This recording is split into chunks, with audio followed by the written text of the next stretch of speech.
ಕಾರ್ನಲ್ಲಿ phone charge ಮಾಡ್ತೀರಾ? ಹಾಗಾದ್ರೆ ನೀವು ಮಾಡುವಂತ ಈ ಒಂದು ಸಣ್ಣ ತಪ್ಪಿಂದ ನಿಮ್ಮ ಮೊಬೈಲ್ ಹಾಳಾಗ್ಬೋದು, ಇಲ್ಲ ಅಂತಂದ್ರೆ ಮೊಬೈಲ್ ಬ್ಲಾಸ್ಟ್ ಕೂಡ ಆಗ್ಬೋದು.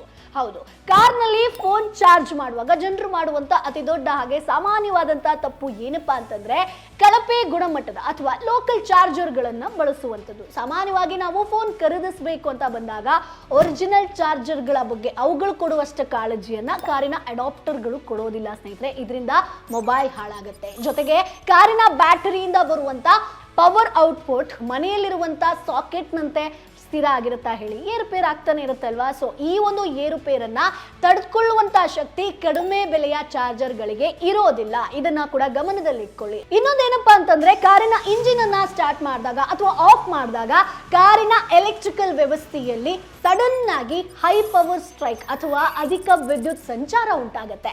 ಅಧಿಕ ವಿದ್ಯುತ್ ಆಗಿರ್ಬೋದು ಅಥವಾ ನಿಮ್ಮ ಚಾರ್ಜರ್ ಮೂಲಕ ನೇರವಾಗಿ ಫೋನ್ ಮದರ್ ಬೋರ್ಡ್ ಅಥವಾ ಬ್ಯಾಟರಿಯನ್ನ ತಲುಪಿ ಅದು ಹಾಳು ಮಾಡುತ್ತೆ ಸ್ನೇಹಿತರೆ. ಇದರಿಂದ ನಿಮ್ಮ ಮೊಬೈಲ್ ಹಾಳಾಗುತ್ತೆ. ಇನ್ನು ಸ್ನೇಹಿತರೆ, ಸಾಮಾನ್ಯವಾಗಿ ಕಾರಿನ ಒಳಗಿನ ವಾತಾವರಣ ಆಗಿರ್ಬೋದು ಅಥವಾ ಹೊರಗಿನ ವಾತಾವರಣ ಸ್ವಲ್ಪ ಚೇಂಜಸ್ ಇರುತ್ತೆ. ಅದರಲ್ಲೂ ಕೂಡ ಬೇಸಿಗೆಯಲ್ಲಂತೂ ಕಾರಿನ ಒಳಗೆ ವಿಪರೀತ ಶೆಕೆ ಇರುತ್ತೆ. ಸೊ ಇಂತಹ ಒಂದು ಸಂದರ್ಭದಲ್ಲಿ ಫೋನ್ ಅನ್ನ ಡ್ಯಾಶ್ ಬೋರ್ಡ್ ಮೇಲಿಟ್ಟು ಅಥವಾ ಸೂರ್ಯನ ನೇರ ಕಿರಣಗಳು ಬೀಳುವಂತ ಜಾಗದಲ್ಲಿಟ್ರೆ ಚಾರ್ಜ್ ಮಾಡೋದು ಒಂದು ಬೆಂಕಿಯ ಜೊತೆಗೆ ಸರಸಾಡ್ದಂಗೆ. ಸೊ ಕೆಲವೊಂದು ಸಮಯದಲ್ಲಿ ಫೋನ್ಗಳು ಬ್ಲಾಸ್ಟ್ ಆಗಿರುವಂತ ಇನ್ಸಿಡೆಂಟ್ ಗಳನ್ನ ಕೂಡ ನೀವು ನೋಡಿರ್ತೀರಾ. ಸೊ ಹಾಗಾಗಿ ಸ್ನೇಹಿತರೆ, ಇನ್ನು ಮುಂದೆ ನೀವು ಕಾರ್ನಲ್ಲಿ ಮೊಬೈಲ್ ಚಾರ್ಜ್ ಹಾಕ್ತೀರಾ ಅಂತಂದ್ರೆ ಸ್ವಲ್ಪ ಕೇರ್ಫುಲ್ ಆಗಿರಿ. ಹಾಗೆ ಈ ವಿಡಿಯೋನ ಒಂದಷ್ಟು ಜನರಿಗೆ ಶೇರ್ ಮಾಡೋದನ್ನ ಮರಿಬೇಡಿ. Boss Vala, B the boss.